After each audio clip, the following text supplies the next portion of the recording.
북한은 강력한 한미 동맹을 무서워하기 때문에 그것이 두려운 거예요. 중국이나 일본은 과거에 우리를 얼마나 유린했어요? 그런 거에 대비해서 가장 가성비가 뛰어난 무기가 뭐냐 할 때 가장 1번이다. 이건 핵무기에 버금가는 그 역할을 할 수 있다고.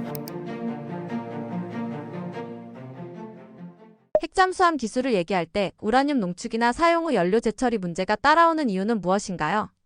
이제 우라늄 농축을 하고 있으면은 우리가 20% 미만의 저농축 우라늄을 농축하면 우리 거 안 사와도 되잖아요. 외국으로. 우리는 지금 농축 시설이 있기 때문에 다 사와요. 다 사오면서 그 예를 들면 프랑스나 영국에 사오면은 다 계약을 하면서 이거 어디다 쓸 거냐 다 이제 계약을 한다고. 최종 사용 목적지를 얘기해 줘야 돼요. 그럴 땐 불편하기 짝이었고, 그 다음에 이제 우리가 핵추진하면서 만들었는데 갑자기 나 그만 못 팔겠어 하면은 심각하잖아요. 그죠? 지금은 뭐 20% 미만은 국제적으로 상용으로 거래되는 거기 때문에 굳이 안 팔 이유는 없어요. 그러나 그것이 군사적으로 사용돼서 문제가 되면은 안 팔겠다 하면 골치 아프죠. 우리는 핵추진하면서 만든다. 그래서 궁극적으로는 우리가 자급할 수 있도록 농축시설을 가져야 된다. 핵추진 잠수함뿐만이 아니라 우리 연구 목적수, 그 다음에 뭐 이렇게 선박용 만들면 이제 뭐 LNG 선박이나 쇄빙선이나 또 극지 탐사 이런 다 들어가야 돼요. 그렇기 때문에 그걸 다 사오는 것보다는 지금은 사다 쓰지만은 농축시설을 가지면 우리가 좋잖아요. 그 다음에 제철시설도 마찬가지. 우리 사용 후 핵연료를 재처리해서 우리가 폐기할 건 폐기하고 그래야 되는데 지금 그런 시설이었기 때문에 재처리도 외국에 맡겨서 돈 주고 하고 그 다음에 재처리를 못해서 엄청난 수조에다 다 그거를 폐연료봉을 보관하고 있다고. 방사능 누출을 방지하기 위해서. 그런 것들이 이제 포화 상태라 이거예요. 포화 상태. 그렇기 때문에 우리가 지금 핵잠수함을 위해서는 일단은 외국에 사온 거를 군사적으로 사용할 수 있도록 행정조치나 이런 데 하면 되고 궁극적으로는 자급을 해야 된다. 이런 차원에서 연계가 되는 거죠. 그래서 사실 우라늄 농축 및 재처리시설 1988년도 일본은 거대한 주고받기 외교를 함으로써 가졌어요. 우리는 안 가지고 있잖아요. 2018년, 19년 싱가포르 회담, 하노이 회담, 북한의 비핵화를 위해서 엄청 노력했잖아요. 우리는 그래서 투명성을 이제 미국도 알고 핵무기는 안 만드는 걸 알기 때문에 이제는 그런 게 허용이 됐어요. 그래서 이제 분위기가 우리도 주고받는 외교를 하자. 우리가 투자를 하고 3,500억 불을 투자하잖아요. 관세 협정하면서.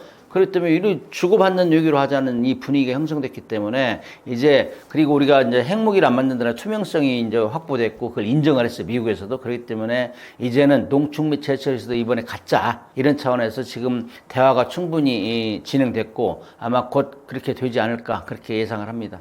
미국이 핵연료 관련 제한을 풀어줄 가능성은 얼마나 있나요?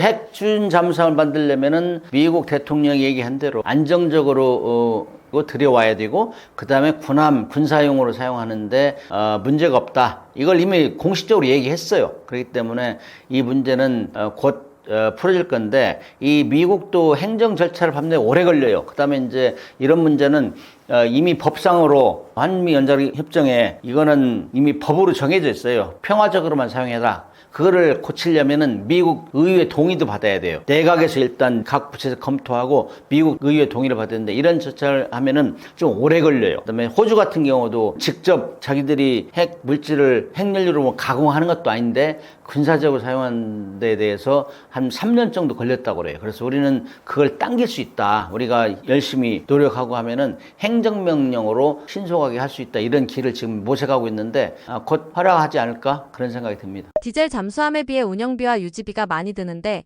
현실적으로 괜찮은 선택지인가요?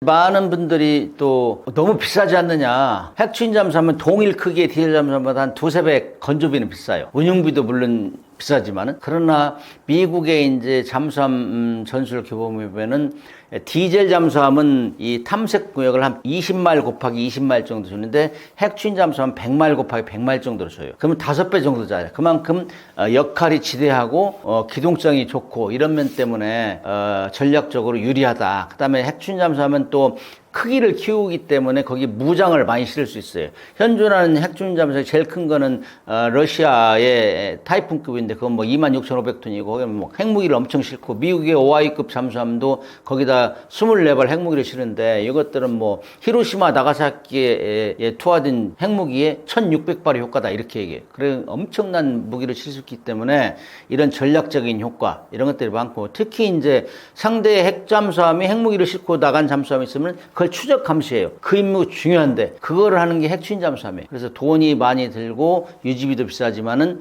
이거는 훨씬 역량이 크다. 그 다음에 상징적으로 이거는 핵무기에 버금가는 그 역할을 할 수 있다고. 우리는 핵무기를 안 만든다고 이제 국제사회에서 선포했기 때문에 북한이 비핵화 선언을 어겼잖아요. 그래서 그러고 나서 모든 핵무기를 물속에 집어넣어서 숨겨서 은밀하게 우리를 위협하겠다 하니까 그거를 막아내는 역할을 하려면은 디젤 잠수하면 안 돼. 디젤 잠수하면 하루에 두세 번 올라오면서 충전하고 디젤 엔진 돌리고 해서 그때 노출이 된다고. 공격의 대상이 될 수 있어요. 그래서 핵추진 잠수함은 안 올라가도 되고 필요시만 올라가도 되는 이런 잠수함이기 때문에 그래서 비싸고 운영비도 좀 더 들지만은 훨씬 전략적으로 전술적으로 효과가 있다. 그래서 뭐 미국이나 영국이나 프랑스 같은 데는 그렇게 2차 대전까지 잘 싸운 잠수함을 다 없애고 핵추진 잠수함 가지고 있다. 이걸 이해하면 됩니다. 이렇게. 핵잠수함 보유 시 북한을 얼마나 억제할 수 있는 건가요?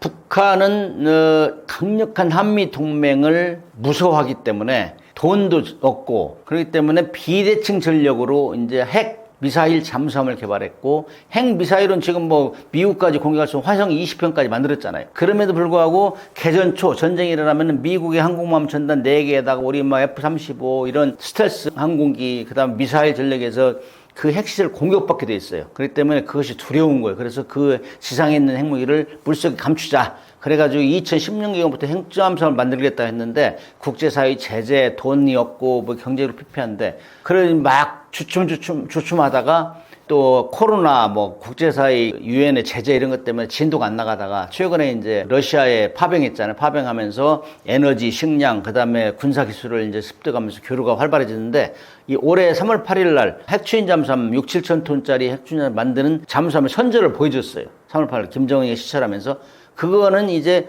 핵추진 잠수함을 우리보다 먼저 만들고 있다. 그렇게 이제 우리가 예상하고 있는 것이고, 그래서 그거를 막으려면 디젤 잠수함을 할 수 없어요. 그래서 디젤 잠수함은 매일 스노클을 하고 올라와서 엔진 돌려 충전해야 되기 때문에 그래서 그거를 막으려면은 핵추진 잠수함 필요하다. 이거는 국민적 공감대도 형성돼 있고 2021년도에 이제 통일연구원에서 여론조사 했는데 국민의 75.2%가 핵추진 잠수함 필요하다. 이런 여론이 형성됐고 그런 모든 여론을 종합해 가지고 이제 이재명 대통령이 트럼프 대통령한테 8월 달부터 얘기했는데 그게 먹혀 들어가서 이제는 우리가 핵추진 잠수함을 만들어서 가장 먼저 할 거는 북한이 핵무기를 물속에 감추고 핵추진잠 실어도 그거를 못 쏘게 하는 이 역할을 할 수 있다. 이런 차원에서는 꼭 필요한 무기다. 그렇게 생각하죠. 그 다음에 이제 우리 같은 경우는 중국이나 일본은 우리를 과거에 얼마나 유린했어요? 우리를 짓밟다시피 했는데 미군이 지금 한국에 있기 때문에 한미 동맹한 이후에는 못 건드렸단 말이에요. 그렇죠? 그러나 미군이 언제라도 영원히 있을 거라는 누가 보장합니까? 그래서 미군이 떠났을 거에 대비하면은 독도나 이어도나 뭐 그다음에 서해 지역은 분쟁 지역이 될 수 있다. 왜냐하면 과거에 그렇게 해왔기 때문에 그런 거에 대비해서 가장 가성비가 뛰어난 무기가 뭐냐 할 때 핵추진 잠수함이 가장 1번이다. 이렇게 얘기할 수 있는 거죠. 이득인 동시에 군사적인 리스크를 떠안게 되진 않나요?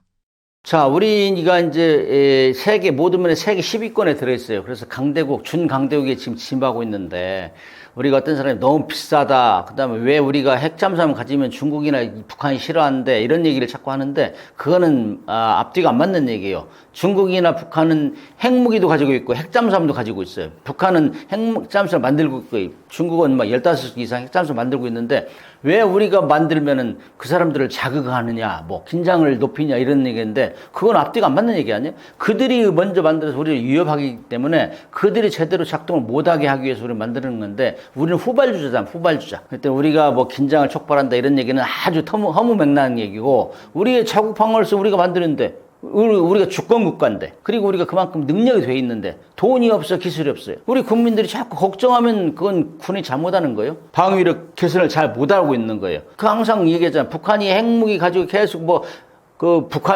부산을 공격하겠다 연습하잖아요. 서울을 공격하겠다 이렇게 하면 국민들이 짜증나잖아요. 우리보다 경제력이 40, 50배 뒤진 북한도 핵무기 만들고 핵잠수함 만들고 우리 위협하는데 왜 우리는 그런 핵을 머리에 이고 살아야 되나 이런 얘기 안 나오게 하는 게 이게 자주국방 아니에요? 그런 차원에서는 우리가 반드시 이런 무기를 가짐으로써 상대가 비난하고 하면 무기가 좋다는 얘기예요. 반증을 하는 거예요. 미국이 방위비 분담금을 지속적으로 올리고 있습니다. 그 이유와 타당성을 어떻게 분석하시나요? 미국은 세계 경찰 국가다 해가지고 자기들이 많이 그 우방국가를 지원해 주는데 미국 국민들 여론은 이제 그만하자. 야, 우리 돈 좀 아끼자. 이런 분위기가 팽배해요. 그래서 이제 미국도 자국의 방위는 자국이 알아서 해라. 먼저 얘기했는데 나토에 나토한테도 국방비를 5% 이상 올려라. 그다음 우리 같은 주한 미군이나 주일 미군 이런 데도 이제 계속 올리라고 한다고. 그렇게 하면서 안 올리면은 또 무기도 팔고 뭐 이렇게 해가지고 그거를 지금 유지해 가고 있는데, 아무튼 미국의 국방비를 줄이라는 여론에 이제 굉장히 부담이 있기 때문에 이제 뭐 주한미군이나 이런 걸 축소하려는 이런 움직임도 있어요. 그렇기 때문에 우리한테도 우리 이렇게 한국을 많이 도와주고 있는데 너희들 이제 방위비 분담금도 올려라. 그런데 그건 사실상 안 맞는 얘기예요. 왜냐면은 한국 같은 경우는 매년 1조 5천억 정도를 이제 현금으로 거의 현금성을 주고, 그다음에 2조 5천억 정도는 뭐 부대 시설비, 그 세금 면제 이런 거 있어요. 그래서 4조 이상 썼는데 트럼프 대통령은 뭐 한국이 방위비 분담을 조금 낸다 그러는데 좀 사실에 틀린 얘기고, 아무튼 자국의 그 정치 논리에 이제 부합하면서도 실익을 챙기려고 하는 거죠. 그래서 좀 더 올려라 이런 얘기가 지속적으로 됐는데, 사실 우리가 또 무기도 사주고 우리가 지원해준다. 뭐 3,500억 불을 투자하겠다 이런 얘기가 나오니까 그 얘기는 이제 쏙 들어갔죠. 그래서 아무튼 자기의 국익을 위해서 자꾸 떠들어대는 거예요. 그리고 그것이 이루어지지 않으면은 또 무기 팔려고 하는 이런 압박, 이런 걸 양면 작전 쓰는 거죠. 만약 주한미군이 빠지는 시나리오가 된다면 우리가 가장 걱정해야 할 건 무엇인가요? 주한미군이 축소하거나 할 가능성이 약간 있지만은 완전히 철수한다는 거는 이 미국의 동북아 전략이 안 맞아요. 지금 미국이 가장 억제하려고 힘쓰는 게 이제 중국 견제인데, 중국을 견제하려면은 그야말로 한반도에 있는 주한미군이 큰 역할을 하는 거예요. 주일 미군하고. 그렇기 때문에 뺄 가능성은 거의 없는데, 우리 국민들은 항상 주한미군이 빠질 거에 대비해서 군사를 건설해야 돼요. 그동안 주한미군이 있음으로 해서 우리는 그동안 외부로부터 침략을 막아왔지만은 주한미군이 빠지면은 그럴 가능성이 재발할 가능성이 많죠. 그렇기 때문에 우리가 미국의 도움을 받는 사이 그 기간 동안에는 우리가 우리 나름대로 군사력에서 우리가 원하는 대로 건설을 못했어요. 왜냐면은 육군은 우리 군이 거의 주도하지만은 해외 공군은 미군이 해주게 돼 있어요. 한미연합 방위 작전 계획에 보면은. 그렇기 때문에 우리 마음대로 건설을 제대로 못했다고. 그렇기 때문에 공군하고 해군력이 좀 약한데 미군이 다 도와주겠다 하니까, 그래서 미군이 떠날 거에 대비해서 이제 군사력 건설해야죠. 그거는 비단 북한뿐만이 아니라 대주변국 억제를 위해서 우리가 이제 해 공군들 키워야 된다. 이렇게 하면은 문제가 없고, 지금 현 상황에서도 주한 미군이 있는 이유는 6.25 같이 재남침을 방지하기 위해서 한미 방위 동맹이 결성된 거예요. 그래서 지금은 뭐 북한이 핵무기를 빼놓고는 우리를 함부로 넘볼 수가 없어요. 핵무기. 그래서 비대칭절로 가진 핵무기인데, 핵무기는 지가 죽는다고 생각하고 써야 되니까 핵무기를 쏘기는 사실상 쉽지 않아요. 그건 공갈무기고 협박무기지. 그래서 정말 핵무기를 쏘면은 자기도 죽는다고 생각, 김정일 완전 이상한 징조를 갖지 않는 한 핵무기를 쏠 가능성이 없어요. 지금 푸틴 대통령이 러시아 우크라이나 전쟁 때문에 계속 만지작만지작 못 쏘잖아요. 그거는 핵무기는 창호 확증 파괴 무기. 너도 죽고 나도 죽는다. 이런 개념이기 때문에 이제 우리는 이제 주한미군이 만약에 없어도 북한 억제한다는 지장이 없어요. 그 정도 우린 이 군사력이 막강히 커 있고, 그러나 이제 미래를 대비해서 주한미군이 떠나면은 과거에 우리를 엄청나게 유린했던 중국이나 일본이 다시 그런 망상이 되살아나지 않도록 하려면은 정말로 고슴도치 전략을 해요. 우리가 일본이나 중국에 비해서 경제 규모가 작잖아요. 그렇기 때문에 이거는 똑같이 뭐 중국이 항공모함 세척 갖는다고 우리 바로 항공모함 세척 가질 수 없는 거고, 일본이 이스쿠츠가 뭐 8척 뭐 10척 갖는다고 우리가 따라서 할 수 없는 거라고. 그래서 최소한 우리를 건들면 팔 하나 부러진다. 이런 정도의 위협을 줄 수 있는 무기 체계를 가져야 돼요. 그래서 이제 그런 것들이 이지스 구축함이고, 그다음에 핵추진 잠수함이고, 그다음에 육군의 뭐 K9 자주포 현무 미사일, 뭐 K2 전차, 그다음에 공군의 이제 KF-21, F-35 이런 것들이 있기 때문에 이제는 그렇게 걱정은 안 해도 되는데, 만약에 뺄 거에 대비해서 항상 우리가 준비하고 지금 정신만 잘 차리고 나태하지 않으면은 그런 국민들이 크게 걱정 안 하셔도 된다. 그렇게 봐요. 지속적으로 나오는 전작권 전환 안건에 대해서는 어떻게 생각하시나요?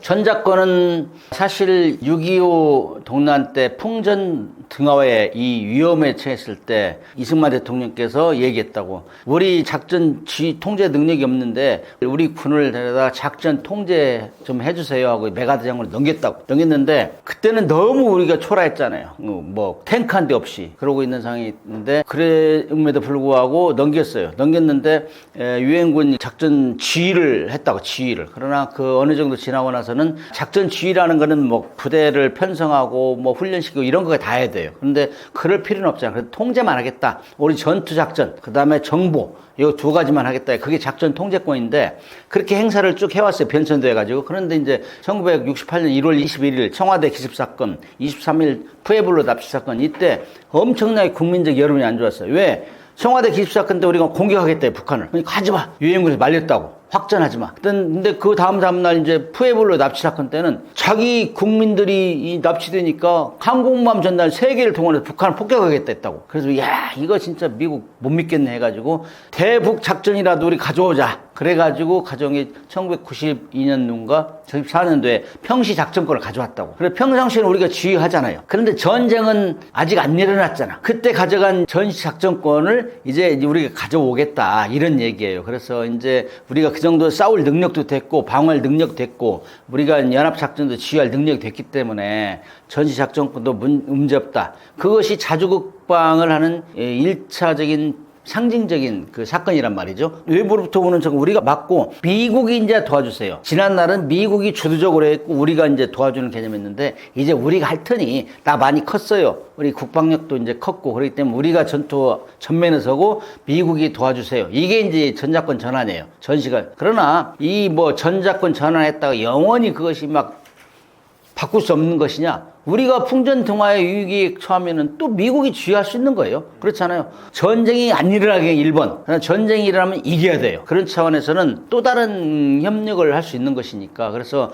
우리가 뭐 전작권 전환을 한다고 해가지고 미군이 철수하는 것도 아니고, 그 다음 우리가 미군이 뭐 안 도와주는 것도 아니고, 그렇기 때문에 너무 걱정할 필요도 없어요. 그래서 이제 그 전작권 뭐 조건에 기초한 전작권 전환 이런 얘기 많이 하는데 다 이제 수사적인 용어예요. 사실 북핵 위기, 그다음 대처할 수 있느냐, 그다음에 한미 연합작전을 지휘할 수 있느냐, 그다음에 동북아가 안정되냐 이런 세 가지 큰 조건으로 그것이 괜찮으면 이양하겠다 그러는데 사실 부시 정권 이런 때는 가져가세요 했어요. 이미 가져가세요 그렇게 했는데 이 정권에 따라서 뭐 정치적 악용하는 사람들이 많아요. 그러나 큰 틀에서 보면은 과거에 우리가 6.25 때 풍전등화 위기에서 맡겼던 거를 평시작전권에 94년에 가져왔고 이제는 전시작전권도 우리가 이제 가져와도 우리가 북한의 위협은 억제할 수 있다. 이런 자신감에서 나온 것이기 때문에 이거는 크게 걱정 안 해도 되고 그다음에 주한미군이 철수한다는 얘기는 아니잖아요. 동북아 전략을 위해서 주한미군도 꼭 주둔한다는 게 지금 미국의 거의 확고한 방침으로 알고 있으니까 그건 뭐 전작권 전환 가져와도 크게 문제는 안 된다. 그다음에 우리가 그야말로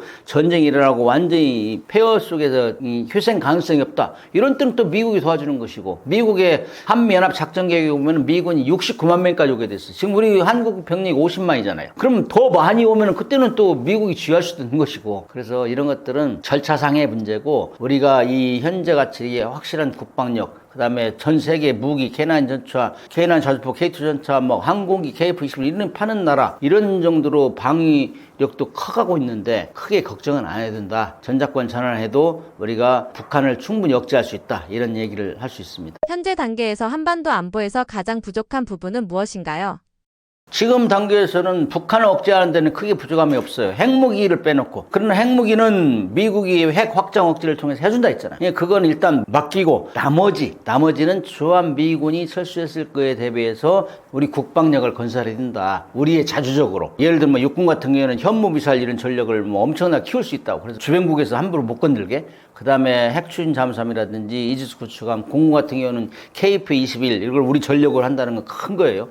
그 다음에 정찰 위성이 올해 말로 한 5개 정도 올라가는데 이 정도를 또 강화해가지고 특히 완전히 감시 절착 능력을 충분히 확보할 때 우리는 독자적으로 할 수 있다. 그런 면에서는 그동안은 미군에 많이 의존하고 미군이 도움으로 인하여 우리가 컸지만은 이제는 우리가 독자적으로 할 수 있는 능력. 그래서 우리가 원하는 수준 그 방향으로 군사를 건설해야 된다. 이렇게 생각합니다.